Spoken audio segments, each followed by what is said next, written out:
Welcome to the arts academy YouTube channel. तो हमारे history class 12 की तीसरी किताब का तीसरा चैप्टर जो हमने स्टार्ट किया था, Mahatma Gandhi and the national movement. तो इंट्रोडक्शन के बाद चलिए अब हमारी प्रॉपर से क्लासेस स्टार्ट हो चुकी है। तो हमने पहले क्या किया, आपको चैप्टर के पूरे बारे में ब्रीफ कर दिया, इंट्रोड्यूस कर दिया। अब हम क्या करेंगे, जो चैप्टर के जितने भी हमारे पेजेस है, टॉपिक्स है, जितना भी कवर्ड है, हमने क्या किया कि उनको बेस्ट पॉसिबल क्वेश्चंस में कन्वर्ट कर दिए। हम 1 to 1 लाइन को रीड करें, उससे बेहतर है कि वो जो सेगमेंट है, जो पेपर है, जो पैराग्राफ है, जो भी वो टॉपिक बना रखे आपकी किताब में, हमने उनको क्या क्वेश्चन में कन्वर्ट कर दिया। इससे क्या होगा कि आपको बिल्कुल वैसा पढ़ने में सहायता होगी कि उस पेज से क्या क्वेश्चन बनने की पॉसिबिलिटी है। हाँ, इन बड़े सवालों के बीच में छोटे सवाल भी होंगे, है ना। हम छोटे सवाल अलग से नहीं करेंगे, हम बड़े सवालों के बीच में छोटे सवाल भी इसमें शामिल है। इसके अंदर सारे के सारे रिवीजन की जब हम लेंगे ना क्लास, तो उसमें मैं एमसीक्यू या फिल इन द ब्लैंक्स के साथ उसको पहले ना फिल्टर आउट करके वहां पर कर लेंगे हम रिवीजन में, जिसमें हम लगातार एक वन शॉट में क्या करेंगे, सारे के सारे एमसीक्यू सारे के सारे वेरी शॉर्ट करेंगे। अभी हम बड़े सवाल के हिसाब से चल रहे हैं। इसका मतलब ये नहीं कि छोटा नहीं कर रहे, इस बड़े सवाल के अंदर आपको बहुत सारे, कम से कम मैं बताऊं, इसमें आपको 3 से 4 सवाल छोटे मिल जाएंगे इस बड़े सवाल के अंदर। तो हमने सबसे पहला कैसे स्टार्ट किया कि आपके क्वेश्चन लिया, क्या लिया, the Indian political environment at the time of Gandhi ji से return to India from South Africa. तो क्या कहना चाह रहे हैं कि जब महात्मा गांधी जी फाइनली दूसरी बार वापस जब भारत में लौट करके आए, उस समय पर भारत में पॉलिटिकल सिनेरियो कैसा था। मतलब गांधी जी जब बचपन में इंग्लैंड पढ़ने गए, उसके बाद में वो इंग्लैंड से लौट करके आए, इंडिया आए, इंडिया आने के बाद में वो साउथ अफ्रीका गए, फिर वापस आए, फिर बाद में वापस फाइनली गए थे 1893 में गए थे फाइनली साउथ अफ्रीका जब दूसरी बार गए थे। तब उस समय पर क्या हुआ कि जब वो वापस लौट करके आए 1915 में, उस समय परमानेंटली फाइनली क्या वो नहीं जाएंगे, तब क्या कि भारत में इंडियन पॉलिटिकल सिनेरियो कैसा था। क्योंकि जब गांधी जी 1893 में गए थे, उस समय से पहले का जो इंडियन पॉलिटिकल सिनेरियो था वो एक तरीके से फ्रेगमेंटेड पॉलिटिक्स की तरह था। लेकिन 1885 में इंडियन नेशनल कांग्रेस का एस्टेब्लिशमेंट हुआ, और 1885 से लेकर के 1893 जब गांधी जी गए थे यहाँ से कांग्रेस के बनने के बाद और उनके जाने के बीच का समय था, ये क्या थे, कांग्रेस के फॉर्मेटिव ईयर्स थे, जब कांग्रेस एस्टेब्लिश हो रही थी। इंडियन नेशनल कांग्रेस जो था या फिर इंडियन फ्रीडम स्ट्रगल मूवमेंट जो था, वो पहले क्या था, 1885 से पहले बिखरा हुआ था, फ्रेगमेंटेड था। लेकिन कांग्रेस के बनने के बाद में क्या हुआ कि वो उसको एक ऊर्जा मिल गई, एक रूप मिल गया था। तो वो उसका इनिशियल ईयर्स था। लेकिन जब तक लौट करके आए, तब तक धीरे धीरे ना इंडियन फ्रीडम स्ट्रगल का जो एनर्जी थी वो एक चैनलाइज हो चुकी थी, एक रास्ता पकड़ चुकी थी। उनके कुछ नेता बन गए थे जो फिर जनता के, जो जिनके बेस पर जनता अपने ना मूवमेंट को उन नेताओं के द्वारा चला रही है, या फिर नेता जो है उन जनता को साथ में जोड़ करके इस पूरे के पूरे मूवमेंट को लीड कर रहे हैं, पॉलिटिकल सिनेरियो चल रहा है। तो बोला कि गांधी जी जब गए उस समय के हालात डिफरेंट थे, और गांधी जी जब लौट करके आए उनमें कुछ चेंजेस देखने को मिले। India that Mahatma Gandhi came back to in 1915, क्या बोला कि came back to 1915 was rather different from one that he had left in 1893। क्या कहना चाह रहा है कि जब महात्मा गांधी जी फाइनली 1915 में लौट करके आए, उस समय का भारत और जब इंडिया से गए थे साउथ अफ्रीका, आज से 2 डेकेड पहले, कब से, 1915 से 2 डेकेड पहले, उस समय का भारत अपने आप में डिफरेंट था, इंडियन पॉलिटिकल सिनेरियो अलग था।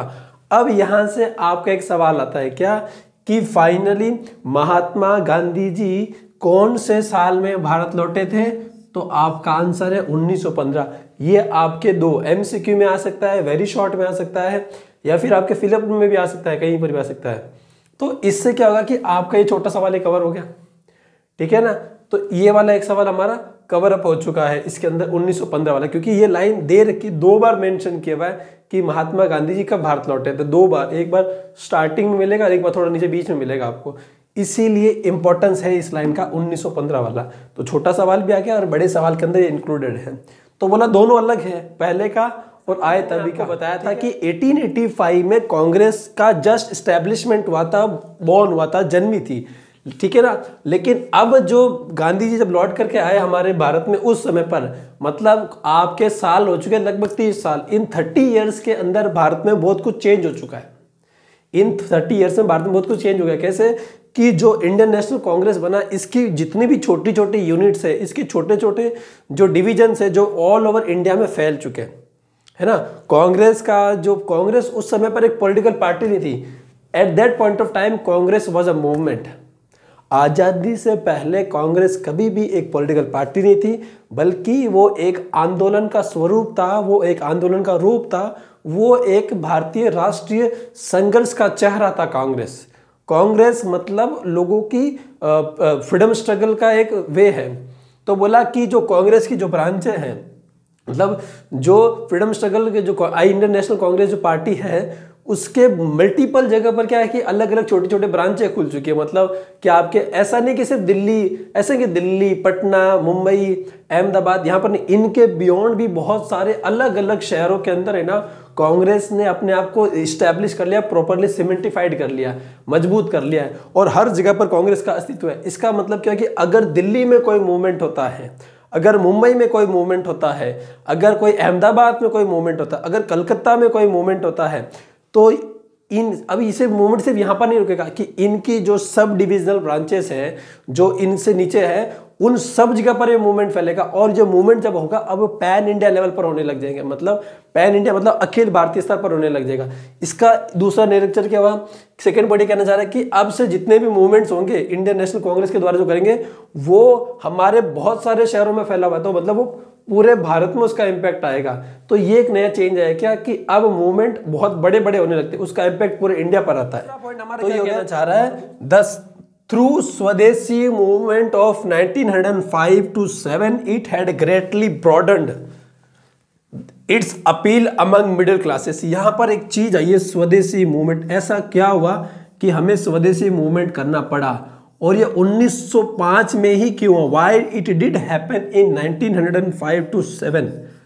मतलब इस बड़े सवाल के अंदर हमें एक छोटा सवाल भी मिल चुका है, ठीक है ना। क्या मिल गया हमें? इस बड़े सवाल के अंदर हमें एक हमारा छोटा सवाल मिल चुका है। आइए देखते हैं कि छोटा सवाल कौन सा है और बड़े सवाल की तरफ कैसे अग्रसर हो चुका है। देखो, Britishers always believed in divide and ruled policy. मतलब अंग्रेजों का हमेशा से मानना रहा है क्या कि हमें भारत पर अगर शासन करना है तो इनको तोड़ दो। अगर ये यूनाइटेड है, बोला कि भले ही इनके यहाँ पर मल्टीपल रिलीजन है, फिर भी ये यूनाइटेड है। बोला कि अगर आप इनको अलग अलग रिलीजन में बांट दोगे, अलग अलग उसके अंदर सेक्शन में डिवाइड कर दोगे, तो ये आपस में उलझ जाएंगे और ये भूल जाएंगे कि ग्रेटर एनिमी कौन है, कि जो बाहर से आए हुए लोग हैं या फिर कोई और है। तो ऐसे में क्या होगा कि ना, इन्होंने क्या किया कि 1905 में, कब क्या, 1905 में, उस समय पर इंडिया का वाइसराय हुआ करता था, उसका नाम है लॉर्ड कर्जन। क्या नाम था उसका? Lord Curzon.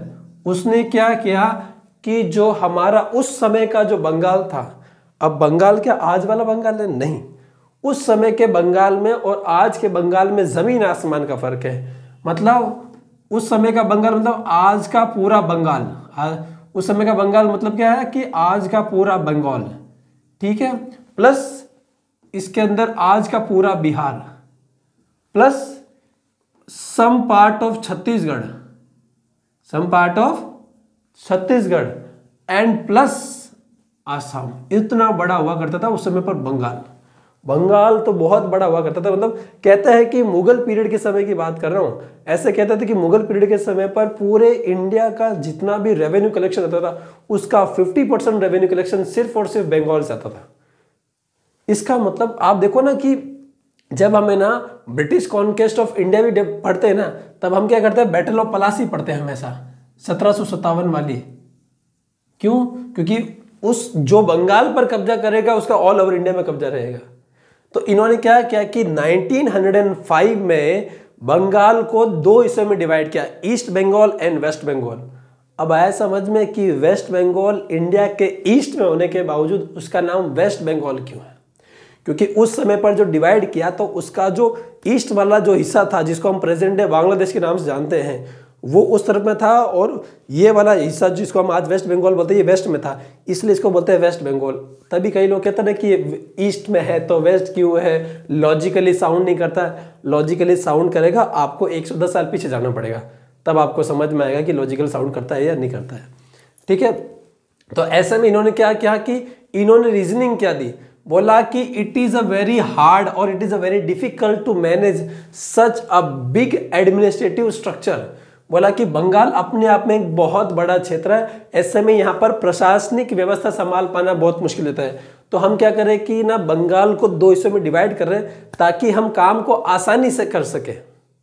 क्या बोला, हमें काम करने में सहूलियत हो, इसलिए हम इसको 2 हिस्से में डिवाइड करें ताकि है ना जो भी गवर्नमेंट डिपार्टमेंट्स है वो आराम से काम कर सके, क्योंकि ना अभी क्या वर्कलोड इतना ज़्यादा है, स्ट्रक्चर इतना कॉम्प्लिकेटेड है, हम काम कर नहीं पाते। ये था, ये इनकी क्या है, रीजनिंग है। Britishers always give their logic and reason for whatever they did whether it was right और रॉन्ग, क्योंकि वो अपने इतिहास को लेकर के बहुत ज़्यादा सेंसिटिव होते हैं कि कल को कोई उन्हें इतिहास में गलत या बुरा ना बता दे कि आपने ऐसा क्यों किया। इसलिए they always try to convince the other people that whatever they had done it is done for the greater good of the society, और whatever they had done it is for the greater good of the administrative apparatus. ठीक है, तो ये वाला हो गया। तो बोला कि हम ये, लेकिन उनका इंटेंट क्या था कि आप ये सोचो कि बंगाल को इन्होंने जो 2 हिस्सों में डिवाइड किया, इसमें वेस्ट बंगाल और ईस्ट बंगाल, पता है क्यों क्या, क्योंकि उन्होंने देखा कि इस वाले हिस्से में देखो यहाँ पर क्या ना, बंगाल में हिंदू और मुस्लिम्स दोनों यूनाइटेड है। यहाँ के लोग रिलीजन में बटे हुए नहीं है, भले ही आधी पॉपुलेशन हिंदू है आधी मुस्लिम्स है, लेकिन सब लोग मिलजुल करके रहते हैं, उनके बीच में किसी प्रकार का कोई कम्युनल क्लैश नहीं है। लेकिन बोला कि अगर हम इनके बीच में कम्युनल क्लैश लेकर के आ जाए on the basis of Hindu and Muslim, क्योंकि हिंदूज जो है यहाँ के नेटिव्स है, बहुत लंबे समय से मतलब स्टार्टिंग से यहाँ हिंदू से रह रहे हैं, और मुस्लिम जो थे कि वो लेटर ऑन क्या कि फॉरेन इन्वेजन में यहाँ पर आकर के सेटल डाउन कर गए। ठीक है, तो ऐसे में क्या कि इनको डिवाइड कर देंगे। तो उन्होंने क्या देखा कि जो ईस्ट वाला जो डायरेक्शन है यहाँ पर कंपैरेटिवली मुस्लिम्स मेजोरिटी में है। यहाँ पर क्या है, कंपैरेटिवली, तुलना क्या, तुलनात्मक रूप से बोल रहा हूँ, एब्सोल्यूट नहीं बोल रहा हूँ। यहाँ पर कंपैरेटिवली मुस्लिम मेजोरिटी है और यहाँ पर कंपैरेटिवली हिंदू मेजोरिटी है। कंपैरेटिवली बोल रहा हूँ, फिर भी एब्सोल्यूट नहीं बोल रहा हूँ। मेरे वर्ड्स को थोड़ा ध्यान में रखिए, मैं कभी भी एब्सोल्यूट टर्म्स में नहीं बोलता, क्योंकि एब्सोल्यूट कुछ भी नहीं है। तो यहाँ पर कंपैरेटिवली मुस्लिम ज़्यादा है, यहाँ पर कंपैरेटिवली हिंदू ज़्यादा है। तो इसके बेसिस पर हम क्या करेंगे, हिंदू मुस्लिम को यूनिटी को तोड़ देंगे, और ऐसे में इनका जो नेशनल मूवमेंट जो भी स्ट्रांग हो रहा है उसको हम क्या करें, ब्रेक कर देंगे, तोड़ देंगे। ऐसे में क्या होगा कि इनकी जो अभी एनर्जी सिंगल चैनल में यूनाइटेड है, सिंगल चैनलाइज है, उसको हम क्या करेंगे, मल्टीपल रेस में इसको डिवाइड कर देंगे। अब जब ये ना अब सिंगल एनर्जी नहीं होकर ये अलग अलग चैनलाइज हो जाएगी, तो क्या होगा कि ये कमजोर पड़ जाएंगे, लेकिन अगर ये सिंगल रहेंगे तो मजबूत ज्यादा रहेंगे। इसलिए बोला कि इनको ब्रेक अवे करो। तो ये हुआ था आपके 1905 में। इसी के अगेंस्ट में फिर हमारे यहाँ पर क्या चला था, स्वदेशी मूवमेंट। क्या चला था, स्वदेशी मूवमेंट चला। अब स्वदेशी मूवमेंट का एम क्या कि बोला कि जो अंग्रेज हमारे यहाँ पर हमें तोड़ने का काम कर रही है, ठीक है ना, ऐसे में अगर हम उनको सपोर्ट करते हैं तो वो गलत है। हम कैसे सपोर्ट करते हैं, बोला कि ब्रिटिशर्स के जो सामान हम खरीद रहे, जो इंपोर्टेड प्रोडक्ट्स हम खरीद रहे, जो इनके वस्त्र हम जो खरीद रहे, जो फॉरेन मेड, फॉरेन में बनने वाली लिकर जो यहाँ पर सेल आउट हो रही है, उसको हमें अपोज करना चाहिए। इनके क्लोथ्स हमें नहीं पहनने चाहिए। इनके अलावा ब्रिटेन से आने वाला जो भी सामान इंडिया में बिक रहा है उसको पूरी तरीके से मना करना चाहिए कि हम इसको यूज नहीं करेंगे। तो उस समय पर चला स्वदेशी मूवमेंट। इस स्वदेशी मूवमेंट का एम क्या था कि हमें फॉरेन गुड्स को अवॉइड करना, पर्टिकुलरली ब्रिटिश गुड्स को, और हमें कौन सा इंडियन में ऐसे सामान जो भारतीय लोगों के द्वारा बनाया जाता है, हमें उन्हीं को ज़्यादा से ज़्यादा यूज़ करना है। इसीलिए वहाँ से है स्वदेशी मूवमेंट, मतलब स्वदेश में बना हुआ चीज़ों का उपयोग करना है। तो आपके छोटा सवाल क्या आया, और ये खास करके किसको बोला कि मिडिल क्लास, किसको टारगेट कर रहा है, मिडिल क्लास को। क्योंकि देखो जो लोअर क्लास है ना, वो तो कभी अफोर्ड ही नहीं कर सकता इंपोर्टेड चीज़ों खरीदने के लिए। मिडिल क्लास थोड़ा बहुत जो पैसा कमाता है, कहीं पर नौकरी करता है सरकारी डिपार्टमेंट में, कहीं पर भी छोटा मोटा बिजनेसमैन वाला अच्छे खासे पैसे, तो वो तो फिर भी खरीद सकता है ना। इसलिए क्या किया कि मिडिल क्लास को बोला कि इनको रोको, अगर हमारे साथ में आगे ना तो ब्रिटिशर्स की कमर टूट जाएगी। देखो आगे ना हम एक टॉपिक डिस्कस करेंगे चरखा वाला, वहां पर गांधी जी बोलेंगे कि भारत तब तक आजाद था जब तक हमारे देश के लोग चरखा चला रहे थे। जिस दिन हमने चरखा चलाना बंद कर दिया हम गुलाम हो गए। मतलब जब तक हम अपनी ज़रूरतों के लिए इंडिपेंडेंट थे तब तक हम आज़ाद थे। जैसे हम ब्रिटिशर्स पर डिपेंडेंट हुए, इनके मशीन गुड्स पर डिपेंडेंट हुए और हमने अपना चरखा चलाना बंद कर दिया, हमने अपने काम बंद कर दिया, तब से ब्रिटिशर्स ज़्यादा मजबूत हो गए। उसी फिलोसफी को लोगों ने यहाँ पर भी थोड़ा बहुत समझा कि बोला कि अगर हम उनके द्वारा बेचे वाले वस्त्र हम नहीं खरीदेंगे, स्वदेशी मूवमेंट चलाएंगे और ये लोग है ना खरीदना बंद कर देंगे तो ये सामान बेचेंगे कैसे, नहीं बेच पाएंगे। तो इसका इतना इम्पैक्ट हुआ कि बहुत तगड़ा इम्पैक्ट हुआ। और 1911 के दिसंबर में क्या हुआ कि ना 1911 में हमारे यहाँ पर आते हैं कौन, जॉर्ज फिफ्थ आते हैं दिल्ली उनका ना प्रॉपर पूरा दरबार लगता है। तो उस दिन जब वो आते हैं तो उन्हें ये लगभग ये मूवमेंट काफी लंबा चलता है। तो इससे क्या होता है कि एक बहुत बड़े स्तर पर, बहुत बड़े लेवल पर है ना ब्रिटिश शर्स की पॉलिटिक्स को क्रिटिसिज्म हुआ और ये प्रोटेस्ट मूवमेंट बहुत फैला। तो इससे क्या कि उनको जो शर्मिंदगी झेलनी पड़ी, उनसे जितना जो कुछ भी मूवमेंट बहुत ज़्यादा फैल चुका था, उन्होंने बोला कि अगर इसको इस समय पर नहीं रोका तो ये बहुत ज़्यादा आगे बढ़ जाएगा। तो क्या हुआ कि जॉर्ज फिफ्थ जब इंडिया में आए थे उस समय पर क्या हुआ कि उन्होंने इस ब्रिटिश एनलमेंट को, मतलब जो इंडिया का जो बंगाल का जो डिवाइडेड था उसको एनल किया मतलब उसको खारिज कर दे के बोला कि बंगाल विभाजन अब से खारिज है, अब से कोई बंगाल विभाजन नहीं है, वापस से वो पूरा एक हो जाएगा, जो वो से भूल जाओ। और इस समय पर जब बंगाल का विभाजन का जब एनलमेंट होता है उस समय पर हमारे इंडिया में वाइसराय कौन होते हैं बताओ, लॉर्ड हार्डिंग। कौन होते हैं, लॉर्ड हार्डिंग। और बंगाल विभाजन के समय पर होने के बाद में जो हमारे इंडिया में स्वदेशी मूवमेंट जो चला, ये अपने आप में इंडिया के लिए एक बहुत बड़ा इवेंट है। क्यों? क्योंकि इस इवेंट से हमें 3 बहुत बड़े बड़े लीडर्स मिलेंगे। कौन कौन से 3 लीडर्स मिलेंगे? लाल, पाल और बाल। लाल, पाल, बाल। मैं इसको शॉर्ट में बीपीएल बोलना प्रेफर करता हूँ। बिपिन चंद्र पाल, बाल गंगाधर तिलक और आपके बाल गंगाधर तिलक, बिपिन चंद्र पाल और लाला लाजपत राय। ठीक है ना, अपनी अपनी सहूलियतें जैसे भी बोलो आप, लाल, बाल, पाल। तो इसमें क्या हुआ कि ये लाल, बाल, पाल आप नाम देखो ना, इसके अंदर इस मूवमेंट ने हमें 3 बहुत बड़े बड़े नेता दिए जिन्होंने एक बहुत बड़े लेवल पर है ना इस मूवमेंट में पार्टिसिपेट किया। जैसे देखो इसके अंदर ना, और ये तीनों के तीनों लीडर्स कैसे है, अग्रेसिव लीडर्स है। कैसे है, बहुत मतलब एग्रेसिव लीडर्स। ये मतलब छोटी मोटी वो प्रार्थना करना उसमें बिलीव नहीं करते, वो कहता है कि नहीं ताकत के साथ में। तो that movement had some towering leaders. Towering मतलब भव्यशाली, विशाल लीडर्स, मतलब अपने आप में बहुत बड़े लीडर्स ही है। इनमें कौन कौन है? बाल गंगाधर तिलक फ्रॉम महाराष्ट्र। इसमें इंपॉर्टेंट क्या है कि बाल गंगाधर तिलक, सारे इंपॉर्टेंट है लेकिन मैं जब बताऊं सुनो कि बाल गंगाधर तिलक ऑफ महाराष्ट्र, मतलब बाल गंगाधर तिलक कहां से बिलोंग करते हैं? आपके महाराष्ट्र से बिलोंग करते हैं। दूसरे कौन है? बिपिन चंद्र पाल। दूसरे कौन है? बिपिन चंद्र पाल ऑफ बंगाल। और तीसरे हैं हमारे लाला जी, इनको प्यार से लाला जी बोलते थे, लाला लाजपत राय। अनफॉर्चुनेटली इनकी डेथ हो जाती है पुलिस लाठीचार्ज में। ठीक है ना, एक इवेंट जब होता है उस समय पर। तो हमारे पास में 3 है, BPL, बाल गंगाधर तिलक, बिपिन चंद्र पाल, और तीसरा है लाला लाजपत राय। ठीक है, अब बाल गंगाधर तिलक है महाराष्ट्र से। आप मैप को इमेजिन करो एक बार के लिए। अगर आप मैप इमेजिन करो, फॉर एग्जांपल यहाँ पर एक मैप देख लो, ऐसे इमेजिन करो कि यहाँ पर एक मैप है, तो आपको बाल गंगाधर तिलक यहाँ महाराष्ट्र में मिलेंगे। ठीक है, ये महाराष्ट्र में मिलेंगे बाल गंगाधर तिलक।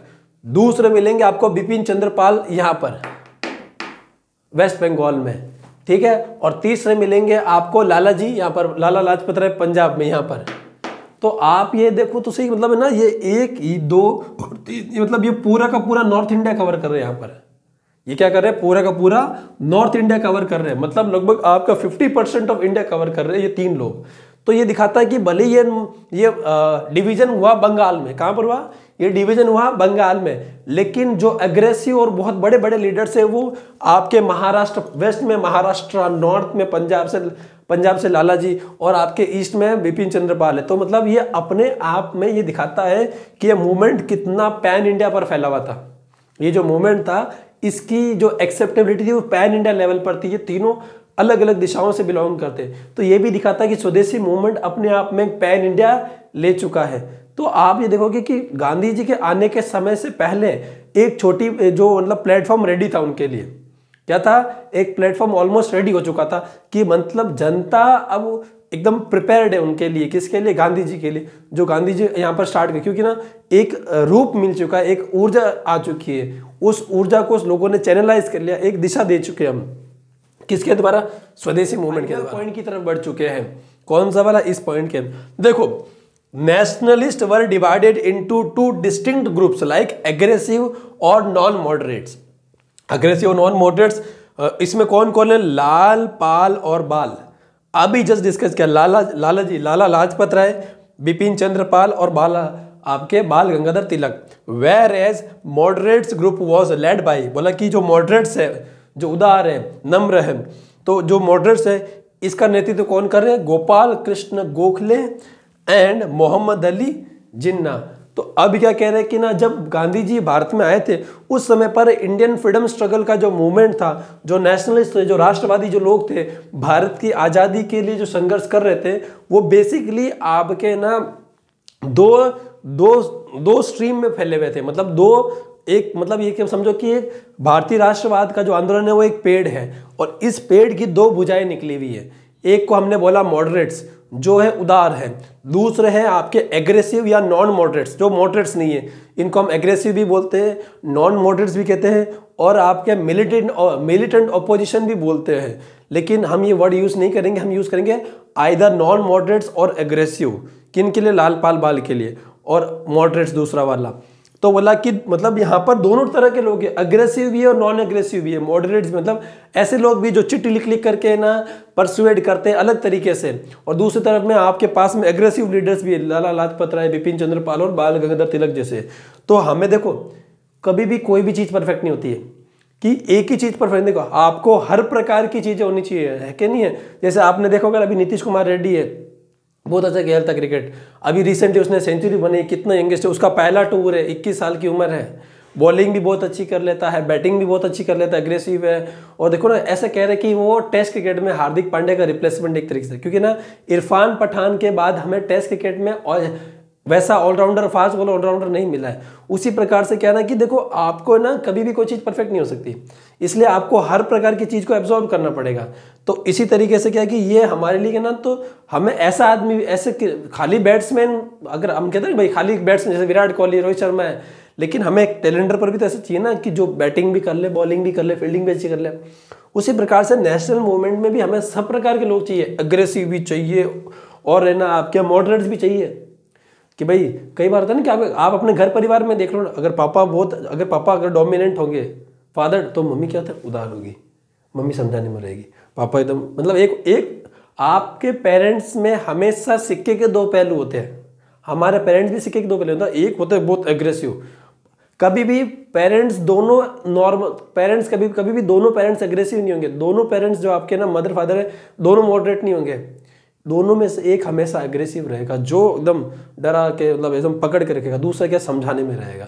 कई परिवार में मदर अग्रेसिव होती है, कई परिवार में फादर अग्रेसिव होते हैं। जहाँ फादर एग्रेसिव, मदर का भी है, मदर थोड़ा आपके एकदम लिबरल होती है। जहाँ पर मदर एग्रेसिव, कई जगह मैं जानता हूँ, मेरी खुद की एक स्टूडेंट है, पढ़ते 11th में है, तो उनकी मदर एग्रेसिव है लेकिन उनके फादर थोड़े मॉडरेट है। वो क्या है कि बैलेंस है, ये हमेशा बैलेंस रहता है। ये क्या है कि लॉ ऑफ नेचर है कि हमेशा बैलेंस रहेगा कि एक अग्रेसिव है तो दूसरा नॉर्मल है, और दोनों उसका होना जरूरी है। तो इसी प्रकार से क्या है कि इंडियन फ्रीडम स्ट्रगल मूवमेंट में हमने क्या देखा कि दो प्रकार के ग्रुप है, एग्रेसिव और नॉन एग्रेसिव। तो अब देखो, अब हमें यहाँ से एक छोटा सवाल एक और मिल गया हमें। कौन सा मिल गया? एक नहीं, दो तीन मिल गए। एक तरीके से देखा जाए, आपके एमसीक्यू में सवाल आएगा क्या, which one of the following leader does not belong to aggressive leaders. तीन नाम आपको दे देंगे, लाला लाजपत राय, बिपिन चंद्र पाल, बाल गंगाधर तिलक, और चौथा नाम गोपाल कृष्ण गोखले या मोहम्मद अली जिन्ना का दे देंगे नाम, है कि नहीं है? तो ये हो गया। या फिर आपके एक सवाल आएगा कि right the names of moderate leaders, Gopal Krishna Gokhale और आपके मोहम्मद अली जिन्ना। कई लोग सोचे मोहम्मद अली जिन्ना मॉडरेट्स में आ जाएंगे, पॉसिबल है क्या? बिल्कुल है, वो उस समय पर मॉडरेट्स में आते थे। या फिर आपके एक नंबर में सवाल है क्या, write the names of the leaders of the moderates, BPL, Bipin Chandra Pal, Bal Gangadhar तिलक और लाला लाजपत राय।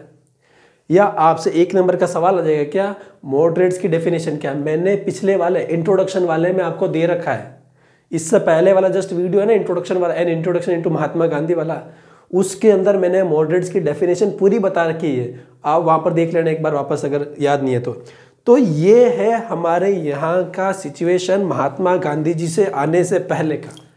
कौन कौन से कैसा कैसा हालात थे, क्या नई चीज़ें हुई, बंगाल विभाजन, फिर स्वदेशी मूवमेंट हुआ। स्वदेशी मूवमेंट में तीन बड़े बड़े नेता मिले, लाल पाल बाल और इस मूवमेंट का क्या सिग्निफिकेंस है, इंडियन फ्रीडम स्ट्रगल मॉडरेट्स और एग्रेसिव में डिवाइडेड है, ये करके हमने आपको पूरा का पूरा समझा दिया। तो हमने आपका ये पहला क्वेरी हमने कंप्लीट कर दिया आज के वीडियो के अंदर, ठीक है। इसी प्रकार से धीरे धीरे करके हम बाकी के जितने भी पेज जो टॉपिक्स हैं हम इसको क्वेश्चन आंसर में हेडिंग्स में कन्वर्ट करके करवाएंगे, और इन बड़े सवालों के अंदर हमें छोटे सवाल, आज हमें देखो छोटे सवाल कितने मिले इसके अंदर, एक 1915, दूसरा स्वदेशी ये वाला, तीसरा आपके स्वदेशी मूवमेंट के लीडर्स, चौथा लाल पाल बाल कौन है, ठीक है। इसके अलावा पांचवा क्या है कि यहाँ वाला कि मॉडरेट्स लीडर्स कौन है, छठा क्या है कि हमने एमसीक्यू में कन्वर्ट करके समझा दिया कि कैसे ये आ सकता है। तो इस एक बड़े सवाल के अंदर हमने 6 छोटे सवाल भी कर लिए। इसका अगर इसी प्रकार से पढ़ते हुए चलेंगे ताकि आपको कहीं पर भी कोई दिक्कत ना हो, ठीक है। तो ये थी हमारी आज की क्लास। तो मिलते हैं आपसे अगली क्लास में, तब तक के लिए जय हिंद जय भारत।